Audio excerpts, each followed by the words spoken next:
Solo ocupamos sus ingredientes. Genial, ¿no? Miren, lo que necesitamos es silicona y agua, pero quiero tenerlo con alcohol. Ya me eché yo aquí en mi mano. Me voy un recipiente. Y vas a echarte alcohol. Vas a echarle alcohol. Si no tienes alcohol, le echa agua.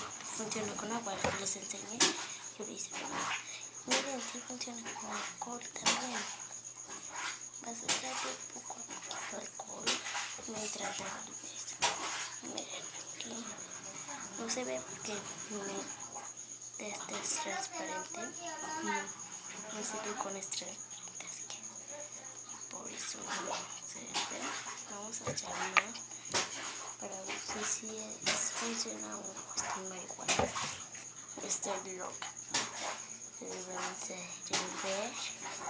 Ay, sí funciona. Me voy a poner más acá para mejorar mi mesa de experimentos. Queda ya me lo imagino. Yo trato de quedar transparente, pero no siempre transparente con alcohol y se hace la punta. Y ya vieron, funciona. Esto no lo vi en ningún video. Yo vi que lo hacían con pegamento transparente, agua y después se servían sal en agua. Y pues para mí no funcionó. Yo bueno, sí me iba a funcionar, pero no encontré pegamento transparente o líquido. Y compré silicona. Este me costó 12 pesos, no lo puedo creer. Y funciona perfectamente. Miren. No más que huele a alcohol. Así que denme likes.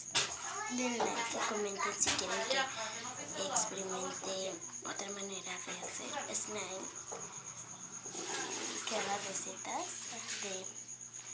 de comentarios, de los comentarios. Así que comenten para intentar todas las recetas que me pongan. Adiós. Denle like y comenten si quieren que haga otro video de estos. Así que adiós.